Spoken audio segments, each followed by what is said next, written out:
Halo teman-teman semua, kali ini kita akan belajar bersama tentang protista mirip hewan. Mau tahu belajar dengan siapa? Nah, ada Iid Hamidah, Amalia Firdausyah Berliana, Tria Adinur Destriani, dan Farido. Mari belajar bersama dan jangan lupa fokus ya. Protozoa merupakan organisme bersel tunggal yang sudah memiliki membran inti. Protozoa ini berukuran mikroskopis, yaitu sekitar 100 sampai 300 mikron. Nah, bentuk sel protozoa ini sangat bervariasi. Ada yang tetap dan juga ada yang berubah-ubah. Protozoa ini umumnya dapat bergerak aktif karena memiliki alat gerak berupa kaki semu, bulu cambuk, dan juga bulu getar. Namun ada juga yang tidak memiliki alat gerak. Nah, sebagian besar protozoa ini hidup bebas di air tawar dan air laut sebagai komponen biotik. Beberapa jenis protozoa juga ada yang bersifat parasit pada hewan dan manusia. Protozoa ini hidup secara heterotrof dengan memangsa bakteri, protista lain, dan sampah organisme. Nah, protozoa ini sebagian besar melakukan reproduksi secara seksual dengan pembelahan biner. Sebagian lagi protozoa melakukan reproduksi seksual dengan penyatuan sel generatif atau sel gamet atau dengan penyatuan inti sel vegetatif. Nah, bisa juga disebut dengan konjugasi. Pengertian dari protista. Protista berasal dari bahasa Yunani, yaitu protos dan skitos. Protos ini berarti pertama atau mula-mula, dan skitos ini artinya menyusun. Protista ini bersel satu dan ada yang berkoloni dan ada pula yang bersel banyak, tetapi belum memiliki jaringan. Dan hampir semua protista ini hidup di air, baik air tawar maupun air laut.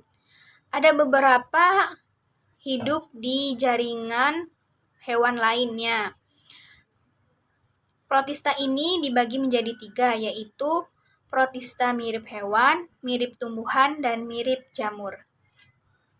Yang pertama yaitu rhizopoda. Rhizopoda merupakan protozoa yang bergerak dengan menggunakan kaki semu ataupun zoopodia. Kaki semu ini berasal dari sitoplasma yang menjulur dan sebagai alat gerak.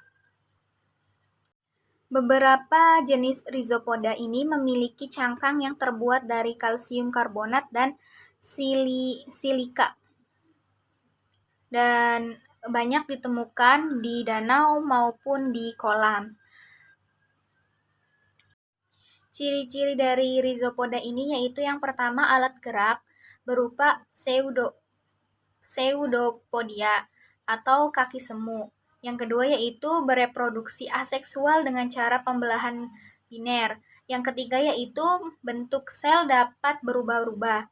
Yang keempat yaitu bersifat heterotrof.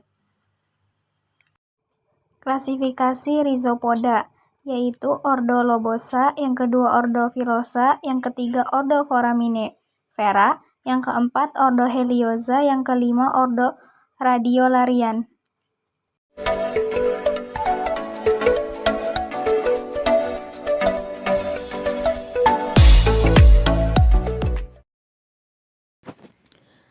Baiklah, sekarang kita akan membahas mengenai Ciliata.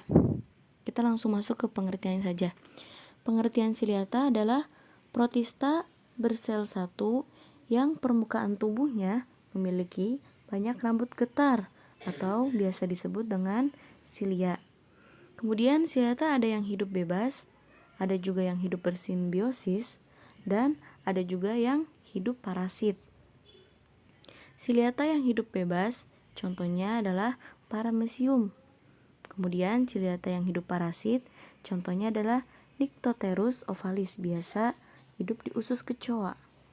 Nah, bentuk dari Ciliata ini beraneka ragam, yaitu ada yang seperti lonceng pada Vorticella, ada yang seperti trompet pada Stentor, dan ada yang seperti sandal pada Paramecium caudatum, dan ada juga yang berbentuk oval pada Nyctoterus ovalis.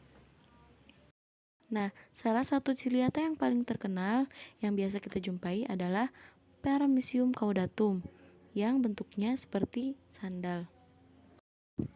Nah, adapun struktur tubuh dari Paramecium caudatum yaitu ada makronukleus, mikronukleus yang digunakan untuk reproduksi, kemudian makronukleus digunakan untuk mengontrol pertumbuhan dan perkembangan sel, kemudian ada vakuola makanan yang berfungsi untuk mencerna makanan dan mengedarkan makanan ke seluruh sel. Kemudian ada vakuola kontraktil yang berfungsi untuk mengeluarkan sisa makanan cair dan juga mengatur kadar air dalam sel. Kemudian yaitu ada silia atau rambut getar. Silia ini berfungsi sebagai alat gerak pada Paramecium caudatum juga untuk memasukkan makanan ke dalam sitostoma. Silia ini juga berfungsi sebagai reseptor sensorik yang mendeteksi rangsangan dari luar atau dari lingkungan sekitarnya. Nah, kemudian ada celah mulut atau sitostoma. Celah mulut ini merupakan struktur berongga yang berada di sisi dari tubuh Paramecium.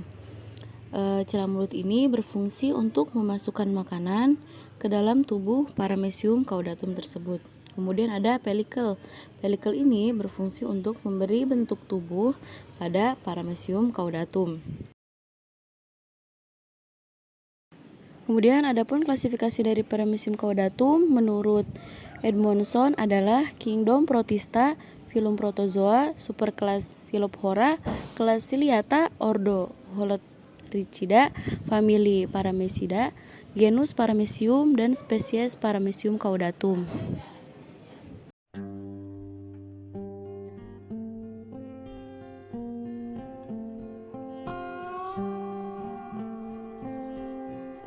Flagellata dalam bahasa Latin diambil dari kata flagel yang berarti cambuk, atau Mastiophora dari bahasa Yunani mastik yang berarti cambuk, dan phora yang berarti gerakan.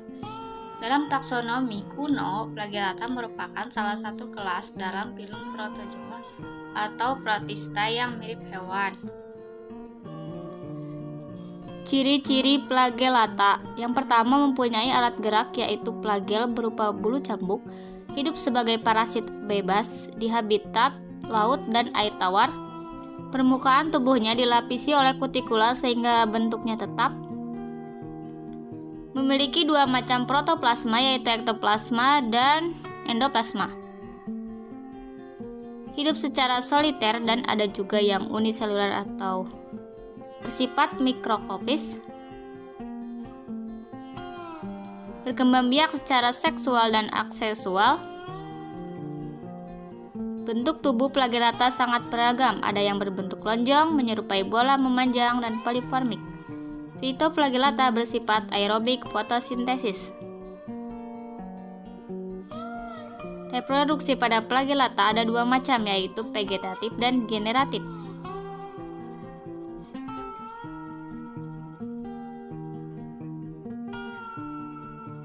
Klasifikasinya terbagi menjadi dua, yaitu ada Phytoflagellata dan Zooflagellata.